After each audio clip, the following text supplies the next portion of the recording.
ನಮಸ್ಕಾರ. ಯಾರಿಲ್ಲ ನಮ್ಮ ಚಾನಲ್ಗೆ ಫಸ್ಟ್ ಟೈಮ್ ವಿಸಿಟ್ ಮಾಡಿದ್ರು ದಯವಿಟ್ಟು ನಮ್ಮ ಚಾನಲ್ ಸಬ್ಸ್ಕ್ರೈಬ್ ಮಾಡ್ಕೊಳ್ಳಿ, ಶೇರ್ ಮಾಡಿ, ಕಾಮೆಂಟ್ ಮಾಡಿ ಹೇಳ್ತಾ ವಿಡಿಯೋ ಸ್ಟಾರ್ಟ್ ಮಾಡೋಣ. ನಮಸ್ಕಾರ.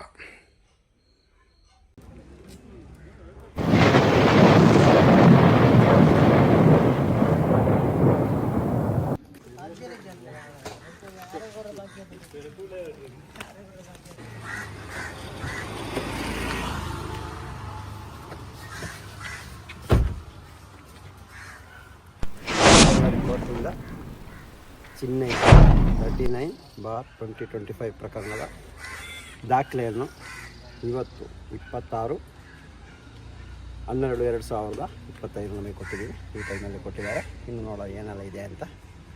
ಮೊಟ್ಟ ಮೊದಲ ಬಾರಿಗೆ ದೊರರಾಜು ವಕೀಲರು ಇದರ ವಿಷಯದಲ್ಲಿ ವಾದ ಮಾಡಿ ನಮಗೆ ಕೊಟ್ಟಿರುವಂಥದ್ದು ಇವತ್ತು ನಮ್ಮ ಕೈ ಸೇರಿದೆ. ಅಭಿಪ್ರಾಯಗಳನ್ನು ಮಂಡಿಸಿದ್ದಾರೆ. ಅದನ್ನು ಸಮರ್ಥಿಸಿ ಕೆಲವು ಮಾತುಗಳನ್ನು ಆಡಬೇಕು ಅಂತ ಹೇಳಿದ್ದಾರೆ. ಅದು ನನಗೆ ಸಂತೋಷದ ವಿಷಯ. ಮೊದಲು ನಾವು ತಿಳಿದುಕೊಳ್ಳಬೇಕಾದದ್ದು ಏನು ಅಂದರೆ, ನೀವು ಇಲ್ಲೇ ಮನಸ್ಸು ಕೊಟ್ಟರೆ ಮಾತ್ರ ನಾನು ಮಾತಾಡೋದು, ಇಲ್ಲದ್ರಿಲ್ಲ. ಮೊದಲು ನಾವು ತಿಳ್ಕೊಳ್ಬೇಕಾದದ್ದು, ನಾವು ಶಾಸಕಾಂಗದ ಒಂದು ಉದ್ದೇಶಿಸಿ ಮಾತಾಡ್ತಾ ಇದ್ದೇವೆ. ಶಾಸಕಾಂಗ ಅಂದರೆ ನಮ್ಮ ಶಾಸಕರು, ಆಳುವವರು, ಸರ್ಕಾರ, ನೀತಿಗಳನ್ನು ನಿರೂಪಿಸುವವರು. ಶಾಸಕಾಂಗ ನಿಮ್ಮ ಕರ್ತವ್ಯವನ್ನು ಮಾಡಿ ಅಂತ. ನಮ್ಮದು ಮನವಿಯಲ್ಲ, ನಮ್ಮದು ಬೇಡಿಕೆಯಲ್ಲ, ನಮ್ಮದು ಭಿಕ್ಷೆಯಲ್ಲ, ಏನೂ ಅಲ್ಲ. ನಿಮ್ಮ ಕರ್ತವ್ಯವನ್ನು ನಾವು ನಿಮಗೆ ನೆನಪಿಸುವುದು. ಸರ್ಕಾರಕ್ಕೆ ನಿಮ್ಮದನ್ನು ಮಾಡಿ ಅಂತ, ಈ ಕೆಲಸವನ್ನು ಮಾಡಿ. ಏನು ಕಾನೂನಿದೆ ನನಗೆ ಗೊತ್ತೇ ಇರಲಿಲ್ಲ, ಹೀಗೊಂದು ಕಾನೂನಿದೆ ಅಂತ. ಹೇಗೆ ಪಂಚಾಯತಿನ ವ್ಯಾಪ್ತಿಯಲ್ಲಿ ಸರ್ಕಾರದ ಭೂಮಿ ಇದ್ದಾಗ ಅದರಲ್ಲಿ ಅರ್ಧ ಭಾಗವನ್ನು ದಲಿತರಿಗೆ ಕೊಡಬೇಕಾಗಿದೆ ಎನ್ನುವ ಒಂದು ಕಾನೂನು ಇದೆ ಎನ್ನುವುದು ನನಗೆ ನಾಗರಿಕ ಸೇವಾ ಟ್ರಸ್ಟ್ನ ಸಂಪರ್ಕದಿಂದ ಗೊತ್ತಾದದ್ದು. ಇಲ್ಲದರೆ ಗೊತ್ತೇ ಆಗ್ತಿರಲಿಲ್ಲ. ಪ್ರಾಯ ಅವರು ಹೇಳದಿದ್ದರೆ ಯಾರಿಗೂ ಗೊತ್ತಿಲ್ವೋ ಏನೋ. ಶಾಸಕಾಂಗಕ್ಕೆ ಗೊತ್ತಿರಲಿಕ್ಕೆ ಸಾಕು, ಅವರದನ್ನು ಬಹಳ ಬೇಗ ಮರೀತಾರೆ. ಗೊತ್ತಿದ್ದರೂ ಗೊತ್ತಿಲ್ಲದ ಹಾಗೆ ಅವರಿರ್ತಾರೆ. ಇದು ನಮ್ಮ ಸ್ಥಿತಿ. ಆದುದರಿಂದ ದಲಿತರಿಗೆ ಸಿಗಬೇಕಾದ ಭೂಮಿಯನ್ನು, ಕಾನೂನು ರೀತ್ಯ ಸಿಗಬೇಕಾದ ಭೂಮಿಯನ್ನು ಒದಗಿಸದೇ ಇದ್ದರೆ ಅದು, ಇನ್ನೊಂದು ರೀತಿಯಲ್ಲಿ ಹೇಳುವುದಾದರೆ, ನಮ್ಮನ್ನು ಗಡೀಪಾರು ಮಾಡಿದ ಹಾಗೆ. ನಮ್ಮನ್ನು ಗಡೀಪಾರು ಮಾಡಿದ ಹಾಗೆ. ಏನು ನಮಗೆ ಸಿಗಬೇಕಾದ್ದಲ್ಲ, ನಮಗೆ ಅಂದರೆ ದಲಿತರಿಗೆ ಸಿಗಬೇಕಾದ್ದಲ್ಲೋ, ಕಾನೂನು ರೀತಿಯ ಸಿಗಬೇಕಾದ್ದಲ್ಲೋ, ಅದನ್ನು ಕೊಡದೇ ಇದ್ದರೆ ಗಡೀಪಾರಿನ ಹಾಗೆಯೇ ಅದು. ಅದಾಗಬಾರದಾಗಿದ್ದರೆ ನಾವು ಒತ್ತಡವನ್ನು ಹೇರಲೇಬೇಕು. ಯಾಕೆ ಅಂದರೆ ಶಾಸಕಾಂಗ ಸಾಮಾನ್ಯವಾಗಿ ನಾನು ಕಂಡ ಹಾಗೆ ಇವರು ದಲಿತರ ಪರ ಇಲ್ಲ, ಇವರಿರುವುದು ಪ್ರಬಲರ ಪರ. ಇದು ನನಗೆ ಖಚಿತ ಆಗಿದೆ. ಸರ್ಕಾರ ಇರುವುದು ಭೂಮಾಲೀಕರ ಪರ. ಹೇಳುವಾಗ ಮಾತ್ರ, ಓಟು ಹತ್ತಿರ ಬರುವಾಗ ಮಾತ್ರ ಹೇಳ್ತಾರೆ, ನಾವು ನಿಮಗೆ ಅದು ಮಾಡಿದ್ದೇವೆ, ಇದು ಮಾಡಿದ್ದೇವೆ, ಇನ್ನೆಲ್ಲ ಮಾಡಲಿಕ್ಕಿದೆ ಅಂತ ಎಲ್ಲ ಹೇಳ್ತಾರಲ್ಲದೆ, ಎಸೆನ್ಷಿಯಲಿ ನಿಜವಾಗಿ ಸರ್ಕಾರ ಭೂಮಾಲೀಕರ ಪರ, ಶ್ರೀಮಂತರ ಪರ, ಪ್ರಬಲರ ಪರವಾಗಿ ಇದನ್ನು ಪ್ರಶ್ನಿಸಲೇಬೇಕು. ಪ್ರಶ್ನಿಸದೇ ಇದ್ದರೆ ಆವಾಗ ನಮ್ಮ ಕಾಲ ಮೇಲೆ ನಾವೇ ಕೊಡಲಿಯ ಏಟು ಹಾಕಿಕೊಂಡ ಹಾಗೆ ಆಗ್ತದೆ. ಅದಕ್ಕೋಸ್ಕರ ನಾವು ಇಲ್ಲಿ ಸೇರಿದ್ದೇವೆ.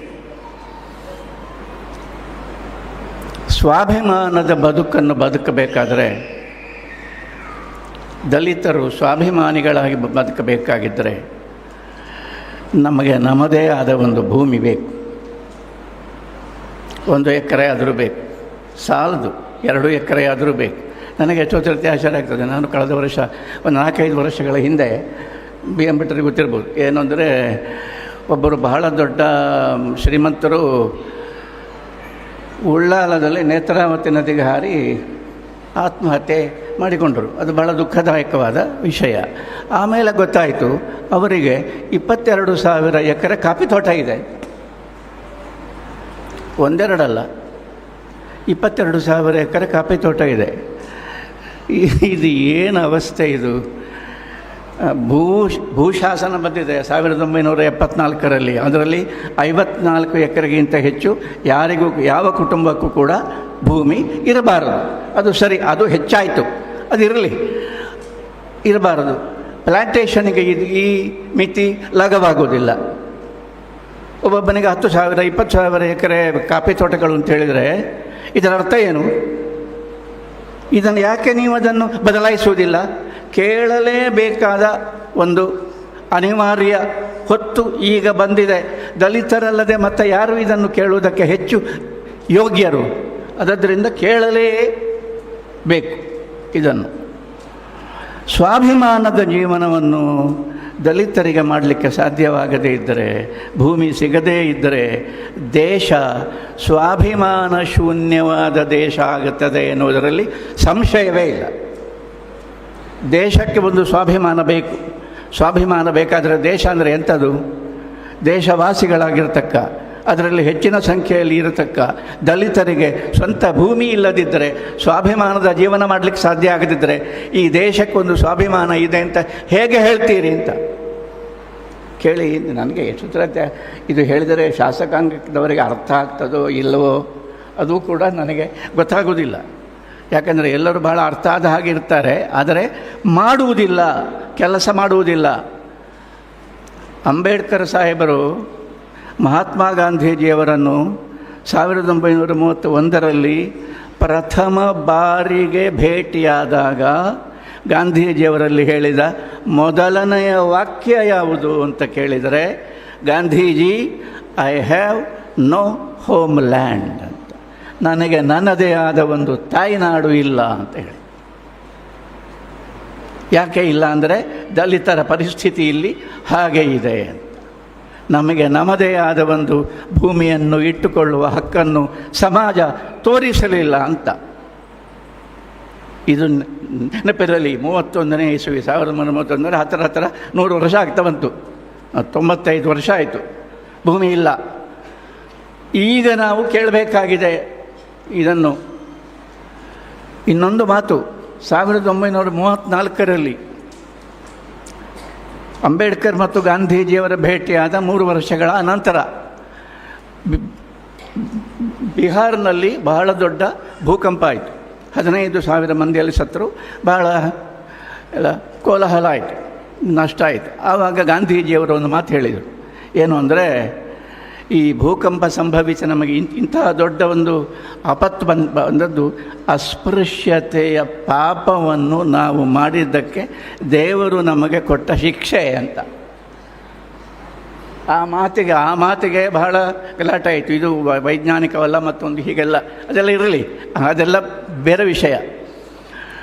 ಆದರೆ ಗಾಂಧೀಜಿಯವರು ಹೇಳಿದ ಮಾತಿನ ಅರ್ಥ ಎಂಥದ್ದು ಅಂದರೆ, ದಲಿತರ ಭೂಮಿಯ ಪ್ರಶ್ನೆ ಉಂಟಲ್ಲ, ಈ ಪ್ರಶ್ನೆಯನ್ನು ನಾವು ಬಗೆಹರಿಸದಿದ್ದರೆ, ದಯಮಾಡಿ ಆಲೋಚನೆ ಮಾಡಿ, ದಲಿತರ ಭೂಮಿಯ ಪ್ರಶ್ನೆಯನ್ನು ನಾವು ಬಗೆಹರಿಸದಿದ್ದರೆ ಅದು ಭೂಕಂಪಕ್ಕೆ ಸದೃಶವಾದ ಒಂದು ಕ್ರಾಂತಿಗೆ ಕಾರಣವಾಗ್ತದೆ ಅಂತ ನೆನಪಿರಲಿ. ನಮ್ಮ ನಾಡಿನಲ್ಲಿ ದೈವಗಳಿಗೆ ಭೂಮಿ ಇದೆ, ಭೂತಗಳಿಗೆ ಇದೆ, ದೇವರಿಗಂತೂ ಇದೆ. ಅಲ್ಲ, ಕೆಲವರು ದೇವರ ಹೆಸರಲ್ಲಿದ್ದದನ್ನು ತಮ್ಮ ಹೆಸರಿಗೆ ಮಾಡಿಕೊಳ್ತಾರೆ, ಅದು ಬೇರೆ ವಿಷಯ. ಆದರೆ ದೇವರಿಗೂ ಭೂಮಿ ಇದೆ, ದೈವಗಳಿಗೂ ಇದೆ, ಭೂತಗಳಿಗೆಲ್ಲ ಇದೆ. ಅದರದ್ದು ಒಂದು ಜಾಗ ಅಂತ ಇರ್ತದೆ. ದಲಿತರಿಗೆ ಇಲ್ವಾ? ಇದು ಕೇಳಬೇಕಾದದ್ದು. ಇದು ನಮಗೆ ಏನಾಗಿದೆ ಅಂದರೆ, ಸಂವೇದನೆ ಎನ್ನುವುದು ಶೂನ್ಯವಾಗಿ ಹೋಗಿದೆ.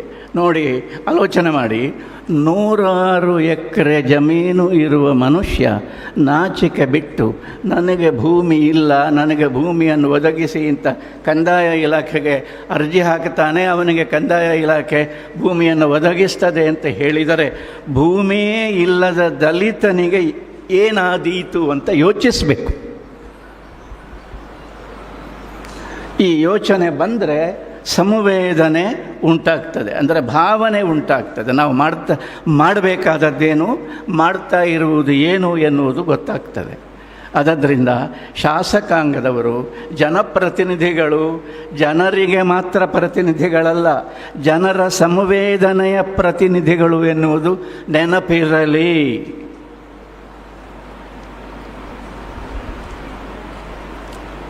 ಸೋಮನಾಥ ನಾಯಕರು ಒಂದು ಮಾತು ಹೇಳಿದರು, ಏನು ಅಂದರೆ, ಈ ವಿಚಾರ ಈಗ ಅವರು ಇವತ್ತು ಬರಲಿಲ್ಲ, ಅವರಿಗೆ ಪುರುಸೊತ್ತು ಇಲ್ಲದೇ ಇರ್ಬೋದು, ಅದೆಲ್ಲ ಇರ್ಬೋದು, ಅದಕ್ಕೆಲ್ಲ ಯಾರು ಏನು ಮಾಡಲಿಕ್ಕೆ ಸಾಧ್ಯ ಇಲ್ಲ. ಆದರೆ 5 ವರ್ಷಕ್ಕೆ ಒಂದು ಸರ್ತಿ ಆದರೂ ಚುನಾವಣೆ ಬರ್ತದಲ್ಲ, ನೆನಪಿರಲಿ. ಬೆಳ್ತಂಗಡಿಯ ಎಲ್ಲ ಮಹಾಜನತೆಗೆ ಜೈ ಭೀಮ್, ಜೈ ಭೀಮ್, ನಮಸ್ಕಾರಗಳು. ವೇದಿಕೆ ಮೇಲೆ ಆಸೀನರಾದ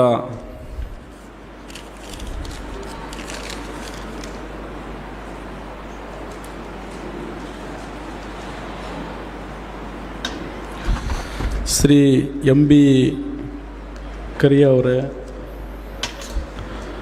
ಆಮೇಲೆ ಈ ಒಂದು ನಾಗರಿಕ ಸೇವಾ ಟ್ರಸ್ಟ್ನ ಅಧ್ಯಕ್ಷರಾದಂಥ ಕೆ ಸೋಮನಾಥ್ ನಾಯಕ್ ಸರ್ ಅವರೇ, ಹಾಗೂ ಚಿಂತಕರು ಸಾಹಿತಿಗಳು ಆದಂಥ ಶ್ರೀ ಲಕ್ಷ್ಮೇಶ್ ತೋಳ್ಪಾಡಿ ಸರ್ ಅವರೇ,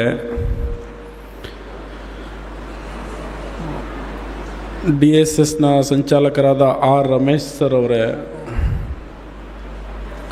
ಮತ್ತು ರಾಘವೇಂದ್ರ ಸರ್ ಅವರೇ, ಸದಾಶಿವ ಹೆಗಡೆ ಸರ್ ಅವರೇ, ಕೆ ಚಂದ್ರಕಲಾ ಸರ್ ಅವರೇ, ಚಂದ್ರಕಲಾ ಮೇಡಮ್ ಅವರೇ, ಹಾಗೂ ನನ್ನ ಎದುರಿಗೆ ಕೂತಂಥ ಗೆಳೆಯರೇ, ಹಿರಿಯರೇ ಹಾಗೂ ಸಹೋದರ ಸಹೋದರಿಯರೇ, ಇವತ್ತು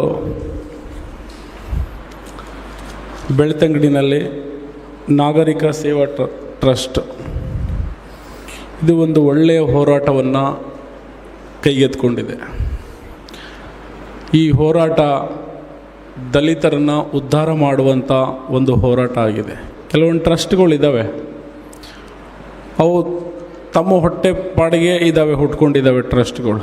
ಆದರೆ ಈ ಟ್ರಸ್ಟು ಜನರ ಒಂದು ಬದುಕನ್ನು ಕಟ್ಟಿಕೊಡುವಂಥ ಒಂದು ಟ್ರಸ್ಟ್ ಆಗಿದೆ. ಈ ಟ್ರಸ್ಟು ನನಗೆ ಇತ್ತೀಚೆಗೆ ಗಮನಕ್ಕೆ ಬಂದಿದೆ. ಆದರೆ ನಾನು ಬೆಳ್ತಂಗಡಿಗೆ 15 ವರ್ಷದ ಹಿಂದೆ DC ಮನ್ನಾ ಹೋರಾಟ ಭೂಮಿಗೆ ಇದೇ ಬೆಳ್ತಂಗಡಿ ಗ್ರೌಂಡಲ್ಲಿ ನಾನು ಬಂದು ಉದ್ಘಾಟನೆಗೆ ಬಂದಿದ್ದೆ 15 ವರ್ಷದಿಂದ. ನನಗೆ ಸೋಮನಾಥ್ ಸರ್ ಬನ್ನಿ ಅಂತ ಕರೆದ್ರು. ನನಗೆ ಇದು ಏನಪ್ಪ, ಇನ್ನೂ ಅವತ್ತು 15 ವರ್ಷದ ಹಿಂದೆ ಹೋರಾಟ ಮಾಡಿದ್ದು ಇನ್ನೂ ಹಾಗೇ ಇದೆಯಲ್ಲ ಇದು ಹೋರಾಟಕ್ಕೆ ಮುಕ್ತಿನೇ ಸಿಕ್ಕಿಲ್ಲಲ್ಲ ಅಂತ ನನಗೆ ಥರ ಬೇಜಾರಾಗುತ್ತೆ. ನೋಡಿ, ಇಲ್ಲಿ ನಾವು ಆಯ್ಕೆ ಮಾಡಿ ಕಳಿಸಿದಂಥ ಶಾಸಕರುಗಳು, ನಮ್ಮ ಸೇವೆ ಮಾಡ್ತಕ್ಕಂಥ ಅಧಿಕಾರಿಗಳು ಇವತ್ತು ಸರ್ ಒಬ್ಬರು ಹೇಳಿದ್ರು ಆವಾಗಲೇ, ಹಣಕಾಸು ಪ್ರಭಾವಿಗಳ ಪರವಾಗಿ ಇವರುಗಳು ಜಮೀನುಗಳು ಕೊಡ್ತಾರೆ. ಎಷ್ಟು ಜನಗಳಿದ್ದಾರೆ ಬೆಳ್ತಂಗಡಿನಲ್ಲಿ, ಜಮೀನುಗಳಿಲ್ಲ. ನಮ್ಮ ಅನ್ನ ಸಾಧ ಸರ್ ಅವರಿಗೆ ಕೇಳಿದೆ ನಾನು, ಎಷ್ಟಿದೆ ನಮ್ಮ ಜನಗಳಿಗೆ ಇಲ್ಲಿ ಭೂಮಿ ಅಂತ. 1 ಎಕರೆಗಿಂತ ಹೆಚ್ಚಿಗೆ ಇಲ್ಲ ಅಂತ ಹೇಳ್ತಾರೆ.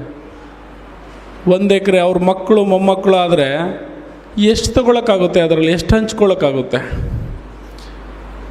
ಸೊ ಇಂಥ ಪರಿಸ್ಥಿತಿ ಇರಬೇಕಾದಾಗ ಯಾರಾದರೂ ಪ್ರಭಾವಿ ಬಂದರೆ, ಅಂಬಾನಿ ಅದಾನಿ ಬಂದರೆ 10,000 ಎಕರೆ ಬೇಕಾದರೆ ಕೊಟ್ಬಿಡ್ತಾರೆ. ಆದರೆ ದಲಿತರಿಗೆ ಕೊಡೋಕ್ಕೆ ಮುಂದೆ ಬರಲ್ಲ, ದಲಿತರಿಗೆ ಕೊಡೋಕ್ಕೆ ಮನಸ್ಸೇ ಬರೋದಿಲ್ಲ. ನಾವು ಹಣ ಕಳ್ಳರನ್ನು ನೋಡಿದ್ದೀವಿ, ಭೂಮಿ ಕಳ್ಳರನ್ನು ನೋಡಿದ್ದೀವಿ. ಆದರೆ ಇತ್ತೀಚೆಗೆ ದೇವರು ಕಳ್ಳರುಗಳು ಕೂಡ ಇದ್ದಾರೆ. ಕೃಷ್ಣ ಯಾರು ನಿಮಗೆ ಗೊತ್ತಿದೆಯಲ್ವಾ? ಕೃಷ್ಣ ಇರೋದು ಗೊಲ್ಲರ ದೇವರು. ಅದನ್ನು ಯಾರು ಕಳ್ತನ ಮಾಡಿಕೊಂಡು ಯಾರು ಪೂಜೆ ಮಾಡ್ತಾ ಇದ್ದಾರೆ ಇವತ್ತು? ಕೃಷ್ಣ ಗೊಲ್ಲರು ದೇವರು. ಇವತ್ತು ಅಲ್ಲಿ ಉಡುಪಿನಲ್ಲಿ ಎಲ್ಲ ಬ್ರಾಹ್ಮಣರು ಸೇರಿಕೊಂಡು ಕೃಷ್ಣನ ಕಳ್ತನ ಮಾಡ್ಕೊಂಡು ಪೂಜೆ ಮಾಡ್ತಾ ಇದ್ದಾರೆ. ಶಿವ ಯಾರ ದೇವರು? ಅಣ್ಣಪ್ಪ ಯಾರ ದೇವರು? ದಲಿತರ ದೇವರು, ಶಿವ. ಅವರನ್ನು ಯಾರು ಕಳ್ತನ ಮಾಡಿದ್ದಾರೆ ಇವತ್ತು? ಯಾರ ಕಪಿಮುಷ್ಟಿಯಲ್ಲಿದೆ ಆ ದೇವರು? ಈಗ ಆ ದೇವ್ರಿಗೂ ಅವ್ರಿಗೂ ಸಂಬಂಧನೇ ಇಲ್ಲ. ಜೈನರಿಗೂ ಅಣ್ಣಪ್ಪ ಸ್ವಾಮಿಗೂ ಸಂಬಂಧನೇ ಇಲ್ಲ. ಇವತ್ತು ಹೊಟ್ಟೆಪಾಡಿಗಾಗಿ, ತಮ್ಮ ಸ್ವಾರ್ಥಕ್ಕಾಗಿ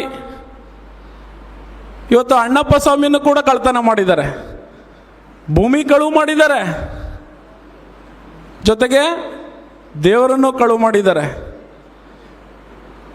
ಇವರೇನು ಯಾರಿಗೂ ಉದ್ಧಾರ ಮಾಡ್ತಾ ಇಲ್ಲ, ಯಾರಿಗೂ ಉಚಿತವಾಗಿ ಕೊಡ್ತಾ ಇಲ್ಲ. ಇವತ್ತು ಎಲ್ಲರಿಗೂ ಇವತ್ತು ಯಾವುದಾದ್ರೂ ಶಾಲೆಯಲ್ಲಿ ಮಕ್ಕಳಿಗೆ ಏನಾದರೂ ಉಚಿತವಾಗಿ ಶಿಕ್ಷಣ ಕೊಟ್ಟಿದ್ದಾರಾ? ಧರ್ಮಸ್ಥಳ ಧರ್ಮಾಧಿಕಾರಿಗಳು ಯಾರ್ಯಾರಿಗೂ ಕೊಟ್ಟಿಲ್ಲ. ಅವರು ಕಾಲೇಜ್ಗಳಲ್ಲಿ ಫ್ರೀ ಸೀಟ್ ಕೊಟ್ಟಿಲ್ಲ, ಫ್ರೀ ಟ್ರೀಟ್ಮೆಂಟ್ ಕೊಡ್ತಾ ಇಲ್ಲ. ಅವ್ರ ಹಾಸ್ಪಿಟಲ್ಗಳಲ್ಲಿ ದುಡ್ಡು ಮಾಡುವ ದಂಧೆಗಳು, ಎಲ್ಲ ರೀತಿಯಿಂದ ದುಡ್ಡುಗಳು ಮಾಡ್ತಾ ಇದ್ದಾರೆ. ಧರ್ಮಸ್ಥಳದ ಧರ್ಮಾಧಿಕಾರಿ ತಮ್ಮ ಹರ್ಷೇಂದ್ರ ಜೈನ್ ಅವರಿಗೆ ಮಾನ ಮರ್ಯಾದೆ ಇದ್ದಿದ್ರೆ ಏನು 1 ವರ್ಷ 9 ತಿಂಗಳ ಹಿಂದ್ಗಡೆ ಕೋರ್ಟ್ ತೀರ್ಮಾನ ಕೊಟ್ಟಿತು. ಆವಾಗಲೇ ಈ ನಾಡಿನ ಈ ಮಂಗಳೂರು ಜನತೆಗೆ ಕ್ಷಮೆ ಕೇಳಬೇಕಾಗಿತ್ತು. ಮಾನ ಮರ್ಯಾದೆಯನ್ನು ಬಿಟ್ಟಿದ್ದಾರೆ ಇವರುಗಳು. ಅಲ್ಲ ರೀ, 1000 ಗಟ್ಟಲೆ ಎಕರೆ ಜಮೀನುಗಳಿದ್ದು 10 ಎಕರೆಗೆ ಅಪ್ಲಿಕೇಶನ್ ಹಾಕ್ತೀರಿ ಅಂದರೆ ನೀವು ಎಂಥ ಮೂರ್ಖ ಜನರು ಇದ್ದೀರಿ? ಎಷ್ಟು ಭೂಮಿಯ ಬಾಕರಿದ್ದೀರಿ ನೀವು? ಇನ್ನೂ ಎಷ್ಟು ಭೂಮಿ ಬೇಕು ಹೇಳಿ ನಿಮಗೆ? ಇಲ್ಲಿ ಲಕ್ಷಗಟ್ಟಲೆ ಜನಗಳು ಇವತ್ತು 1 ಎಕರೆ ಜಮೀನಿಲ್ಲ. ನಿಮ್ಮ ಪರಿವಾರದ ಸಂಖ್ಯೆ ಎಷ್ಟಿದೆ? ನಿಮ್ಮ ಎಲ್ಲ ಪರಿವಾರ ಸಂಖ್ಯೆ ಒಂದು 20ರಿಂದ 30 ಇರ್ಬೋದು. 3 ಅಣ್ಣ ತಮ್ಮದರು, 4 ಜನ ಅಣ್ಣ ತಮ್ಮದರು ಮಕ್ಕಳು. ಎಷ್ಟು ಭೂಮಿ ಬೇಕು ನಿಮಗೆ? ಎಷ್ಟು ಅನ್ಯಾಯಗಳು, ಕೋರ್ಟ್ ಕೇಸ್ಗಳು. ಇಲ್ಲೊಂದಿದೆ ಕೋರ್ಟ್ ಕೇಸ್ ನೋಡಿ.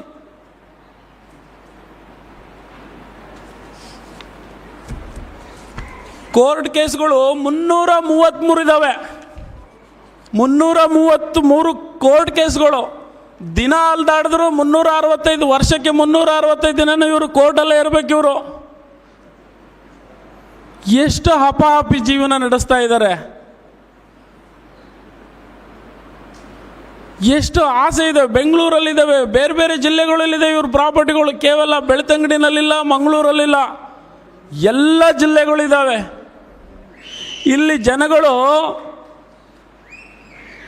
ಸತ್ರೆ, ನಮ್ಮ ಜನಗಳು ಸತ್ರೆ 3ಕ್ಕೆ 6 ಜಮೀನಿಲ್ಲ, 3ಕ್ಕೆ 6 ಫೀಟ್ ಅಡಿ ಜಮೀನಿಲ್ಲ.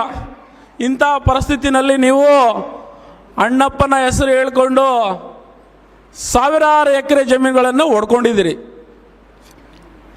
ಆಳುವ ಸರ್ಕಾರ ಇವರುಗಳು ಭಯಭೀತರಾಗೋಗಿದ್ದಾರೆ. ಎಲ್ಲಿ ಧರ್ಮಸ್ಥಳದ ಧರ್ಮಾಧಿಕಾರಿಯನ್ನು ವಿರೋಧ ಮಾಡ್ಕೊಂಡ್ಬಿಟ್ರೆ ನಾವು ಚುನಾವಣೆಯಲ್ಲಿ ಸೋಲ್ತೀವಿ ಅನ್ನೋ ಒಂದು ಭ್ರಮೆ. ಎಲ್ಲ ಪಕ್ಷಗಳು ಇವರು ಹೇಳ್ದಂಗೆ ಕೇಳುವಂಥ ಒಂದು ಗುಲಾಮರಾಗಿದ್ದಾರೆ. ಕಾಂಗ್ರೆಸ್ ಕೂಡ ಅದೇ ಹಣೆ ಬರ ಆಗಿದೆ, BJP ಕೂಡ ಅದೇ ಹಣೆ ಬರ ಆಗಿದೆ, JDS ಕೂಡ ಅದೇ ಹಣೆ ಬರವಾಗಿದೆ. ಈ ಇರೋರೇ ಅಷ್ಟು ಜನ, ಇನ್ನು ಯಾರನ್ನು ನಂಬಕ್ಕಾಗುತ್ತೆ ನೀವು?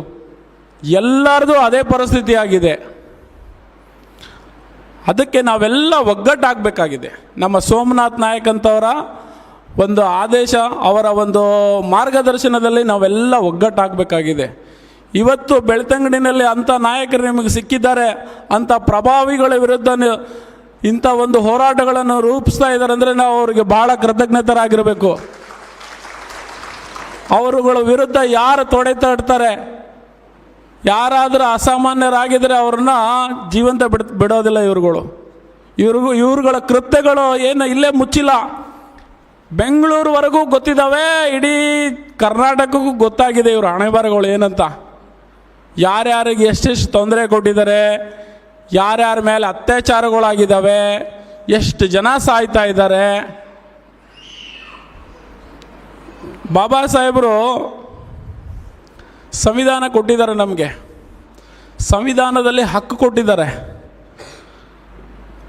ಆ ಹಕ್ಕುಗಳ ಪ್ರಕಾರ ನಾವು ಹೋರಾಟ ಮಾಡಬೇಕಾಗಿದೆ. ನಾವು ಹೋರಾಟ ಮಾಡಿಲ್ಲ ಅಂತಂದರೆ ನಮ್ಗೆ ಯಾವುದೂ ನಮ್ಮ ಕೈಗೆ ಬರಲ್ಲ. ಮಹಾತ್ಮ ಗಾಂಧೀಜಿಯವರು ಹೋರಾಟದ ಮೂಲಕನೇ ಇವತ್ತು ಬ್ರಿಟಿಷರನ್ನು ಭಾರತ ಬಿಟ್ಟು ಓಡಿಸಿದ್ದಾರೆ. ಭಾಳಷ್ಟು ಹೋರಾಟಗಾರರು ಬ್ರಿಟಿಷರಂಥವ್ರನ್ನೇ ಓಡಿಸಿದ್ದಾರೆ. ಇವರು ಯಾವ ಲೆಕ್ಕಾಚಾರ? ಅದಕ್ಕೆ ನಾವೆಲ್ಲ ಒಗ್ಗಟ್ಟಾಗಬೇಕಾಗಿದೆ ಬಂಧುಗಳೇ. ನೀವು ನಿಮ್ಮ ಕುಟುಂಬದವರು ಒಗ್ಗಟ್ಟಾಗಬೇಕಾಗಿದೆ. ನಾವು ಹೀಗೆ ಕೂತ್ಕೊಂಡ್ರೆ ಇನ್ನೂ ವಯಸ್ಸಿರಲ್ಲ, ವಯಸ್ಸು ಕಡಿಮೆ ಆಗೋಗುತ್ತೆ. ನೀವೆಲ್ಲ ಜಾಗೃತ ಆಗಬೇಕು. ಹಳ್ಳಿಗಳಲ್ಲೂ ಜಾಗೃತ ಆಗಬೇಕು, ಗಲ್ಲಿಗಳಲ್ಲೂ ಜಾಗೃತ ಆಗಿ ಇಂಥವ್ರ ವಿರುದ್ಧ ತೊಡೆ ತಟ್ಟಬೇಕು. ಸರ್ಕಾರ ಭೂಮಿ ಇದೆ, ಕೊಡೋಕ್ಕೆ ಏನು ಕಷ್ಟ ಇವರಿಗೆ? ಇವ್ರ ಅಪ್ಪನ ಮನೇದು ಕೊಡಲ್ಲ. ಮನಸ್ಸುಗಳಿದ್ದಾವಲ್ಲ ಇಲ್ಲೊಂದಿಷ್ಟು ಕೆಟ್ಟ ಮನಸ್ಸುಗಳು, ಇವರು ಮನೆ ಆಸ್ತಿ ಕೊಟ್ಟಾಗೆ ಇವ್ರಿಗೆ ನೋವಾಗುತ್ತೆ. ಕಾನೂನನ್ನು ಪಾಲನೆ ಮಾಡೋಕ್ಕೆ ಇವರಿಗೆ ಕಷ್ಟ ಆಗುತ್ತಾ ಇದೆ. ಇವರಿಗೆ ಉಳ್ಳವರಿಗೆ ಬೇಕಾದರೆ ಇನ್ನೂ 10,000 ಎಕರೆ ಬೇಕಾದರೆ ಕೊಟ್ಬಿಡ್ತಾರೆ. ಈಗ ಮೋದಿಯವರು ಹೊಸದೊಂದು ಜಮೀನನ್ನು ಅಂಬಾನಿ ಅವ್ರಿಗೆ ಕೊಟ್ಟಿದ್ದಾರೆ. ದೆಹಲಿ ಮತ್ತು ನಮ್ಮ ಬಾರ್ಡ್ರ್ ಇದೆಯಲ್ಲ, ನಮ್ಮ ಇಂಡಿಯಾದ ಬಾರ್ಡ್ರು ದೆಹಲಿ ಹರಿಯಾಣ ಆ ಕಡೆ ಮೇಲೆ ಇದರಲ್ಲಿ ಬರುತ್ತಲ್ಲ, ಕಾಶ್ಮೀರ ಆ ಕಡೆ, ಅರುಣಾಚಲ ಪ್ರದೇಶ, ಅರಾವಳಿ ಅಂತ ಇದೆ. ದೊಡ್ಡ ದೊಡ್ಡ ಬೆಟ್ಟಗಳಿದ್ದಾವೆ. ಅದು ನಮ್ಮ ಭಾರತಕ್ಕೆ ಒಂದು ಕಾವಲು ಥರ ಆಗಿದೆ.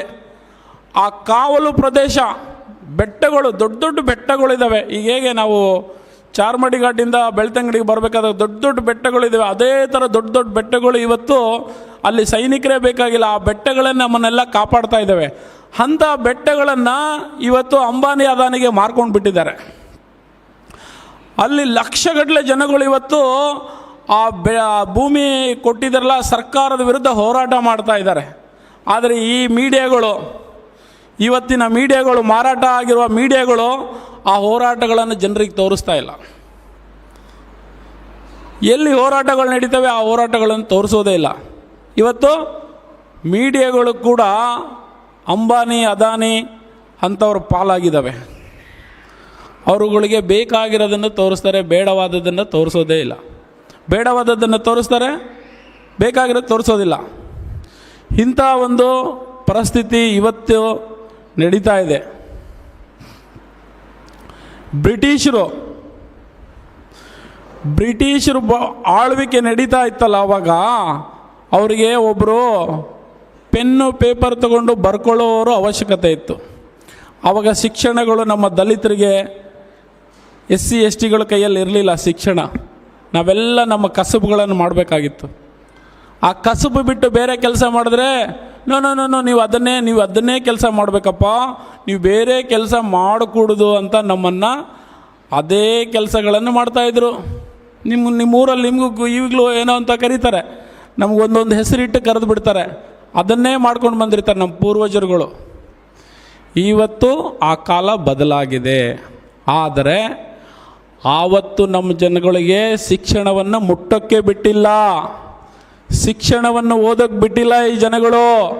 ಯಾಕೆ ಅಂತ ಹೇಳಿದ್ರೆ, ಇವಾಗ ಹೇಗೆ ನೀವೆಲ್ಲ ಉದ್ಧಾರ ಆಗಿದ್ದೀರಲ್ಲ, ಇವತ್ತು ಚೇರಲ್ಲಿ ಕೂತ್ಕೊಂಡಿದ್ದೀರಾ, ಒಳ್ಳೊಳ್ಳೆ ವೆಹಿಕಲ್ ತೊಗೊಂಡಿದ್ದೀರಾ, ಒಳ್ಳೆ ಮನೆ ಕಟ್ಕೊಂಡಿದ್ದೀರಾ, ಹೀಗೆ ಉದ್ಧಾರ ಆಗ್ತಾರಂತ ಹೇಳ್ಬಿಟ್ಟು ನಿಮ್ಗಳಿಗೆ ಅಲ್ಲಲ್ಲೇ ಇಟ್ಟಿರೋದು. ಅಣ್ಣಪ್ಪ ಸ್ವಾಮಿ ದೇವಸ್ಥಾನ ಹಿಂದ್ಗಡೆ ನಮ್ಮ ಸೋಮನಾಥ್ ನಾಯಕರು ಹೇಳಿದ್ರು, ಅಲ್ಲಿ ಪಾಪ ಭಾಳಷ್ಟು ಜನ ಶುಚಿಗೊಳಿಸುವ ಜನಗಳೆಲ್ಲ ಅಲ್ಲಿ ಕಾರ್ಮಿಕರು ಅಲ್ಲೇ ಇದ್ದಾರೆ, ಅದೇ ಜೋಪಡಿನಲ್ಲಿದ್ದಾರೆ ಅಂತ. ಅವ್ರಿಗೆ ಯಾಕೆ ಜಾಗ ಕೊಡಲ್ಲ? ಅವ್ರಿಗೆ ಸ್ವಂತ ಜಮೀನು ಕೊಡಲ್ಲ, ಅವ್ರಿಗೆ ಮನೆ ಕಟ್ಕೊಡಲ್ಲ. ಯಾಕೆ ಕೊಡಲ್ಲ ಗೊತ್ತಾ? ಅವ್ರು ಏನಾದರೂ ಉದ್ಧಾರ ಆದರೆ ಅವ್ರಿಗೆ 1 ಎಕರೆ ಜಮೀನು ಕೊಟ್ಟರೆ, ಅವ್ರಿಗೆ ಸ್ವಂತ ಭೂಮಿ ಅಂತ ಅವ್ರಿಗೆ ಅಂತ ಮನೆ ಕಟ್ಟಿಸ್ಕೊಟ್ಬಿಟ್ರೆ ನಾಳೆ ದಿನ ಕೆಲಸಕ್ಕೆ ಬರಲ್ಲ ಯಾರು. ಜಮೀನು ಇದ್ಬಿಟ್ರೆ ಉಳುಮೆ ಮಾಡ್ಕೊಂಡು ಕೂತ್ಕೊತಾರೆ. ಈಗ ಅಣ್ಣಪ್ಪನ ದೇವಸ್ಥಾನದಲ್ಲಿ ಕ್ಲೀನಿಂಗ್ ಮಾಡೋರು ಯಾರು ಬರ್ತಾರೆ? ಇವ್ರ ಫ್ಯಾಮ್ಲಿಯವ್ರು ಕ್ಲೀನ್ ಮಾಡ್ತಾರಾ? ಇವ್ರ ಫ್ಯಾಮ್ಲಿಯವರು ಅಮೇರಿಕಾದಲ್ಲಿ, ಲಂಡನ್ನಲ್ಲಿ ಅಲ್ಲಿ ಮಜಾ ಮಾಡ್ತಿರ್ತಾರೆ. ಇಲ್ಲಿ ಜನರಿಗೆ ದೇವರು ದರ್ಶನ ಮಾಡ್ಕೊಳ್ಳಿ, ತಲೆಗೆ ರುಮಾಲ್ ಕಟ್ಕೊಂಡು ಜನಗಳಿಗೆ ಮಂಗ ಮಾಡೋ ಕೆಲಸಗಳನ್ನು ಮಾಡ್ತಾಯಿದ್ದಾರೆ. ಸತ್ಯವಾಗಲೂ ಮಂಗ ಮಾಡ್ತಾಯಿದ್ದಾರೆ. ನಾವುಗಳು ಹುಷಾರಾಗಬೇಕು. ಬಾಬಾ ಸಾಹೇಬ್ ಅಂಬೇಡ್ಕರ್ ಹೇಳಿದ್ದಾರೆ, ಯಾವ ದೇವರು ನಮ್ಮನ್ನು ಉದ್ಧಾರ ಮಾಡಿಲ್ಲ 2000 ವರ್ಷಗಳಿಂದ. ಯಾವ ದೇವರು ಕೂಡ ಉದ್ಧಾರ ಮಾಡಿಲ್ಲ.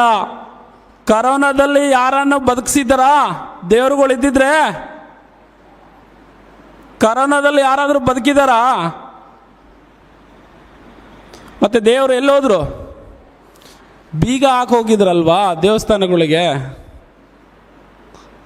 ಇವತ್ತು ದೇವಸ್ಥಾನಗಳ ರಕ್ಷಣೆ ಮಾಡೋಕ್ಕೆ ಇವತ್ತು CC ಕ್ಯಾಮ್ರಾಗಳು ಹಾಕಬೇಕಾಗಿದೆ. ದೇವಸ್ಥಾನಗಳಿಗೆ ರಕ್ಷಣೆ ಇಲ್ಲ, ಇನ್ನು ನಮ್ಮ ರಕ್ಷಣೆಗಳು ಹೇಗೆ ಮಾಡೋಕ್ಕೆ ಸಾಧ್ಯ?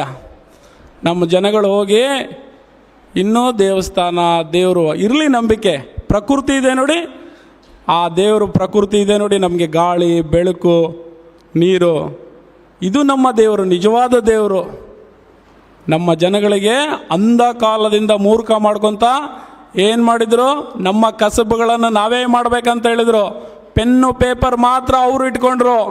ಆ ಪೆನ್ನು ಪೇಪರ್ ಇಟ್ಕೊಂಡು ಒಳ್ಳೊಳ್ಳೆ ಭೂಮಿಗಳನ್ನು ಅವ್ರ ಹೆಸರಿಗೆ ಮಾಡಿಕೊಂಡಿದ್ದಾರೆ.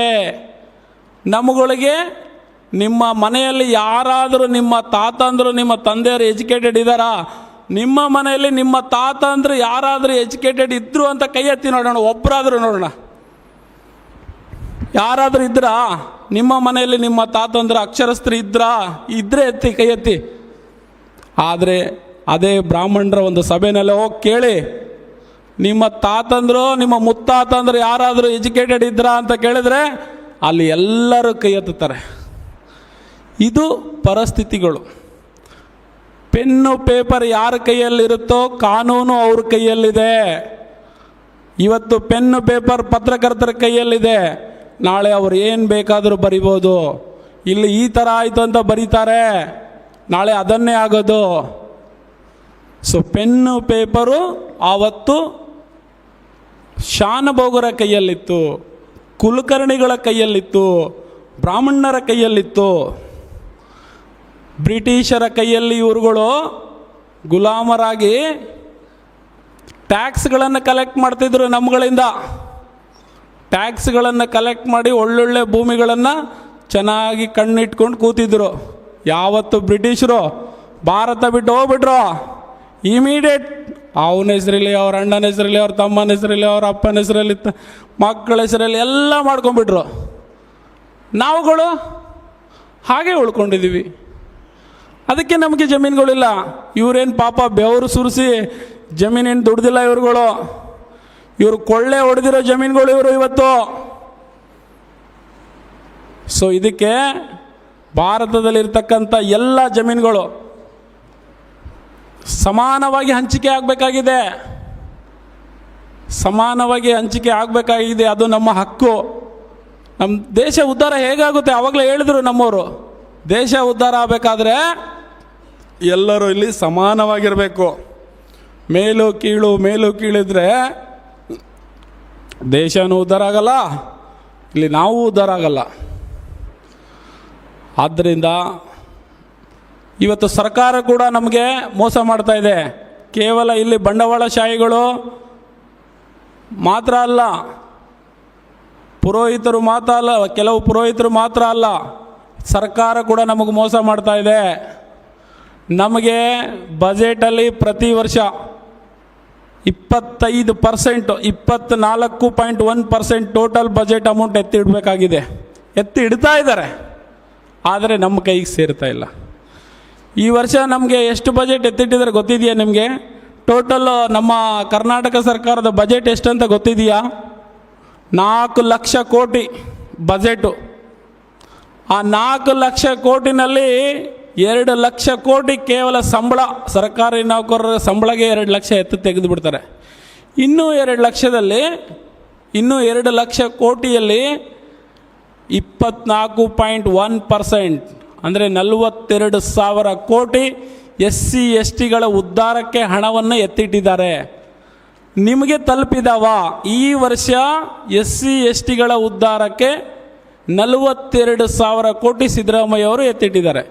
ಅದಕ್ಕೆ ಒಂದು ಹೆಸರು ಕೊಟ್ಟಿದ್ದಾರೆ, SC SP TSP ಅಂತ. ಆ ಒಂದು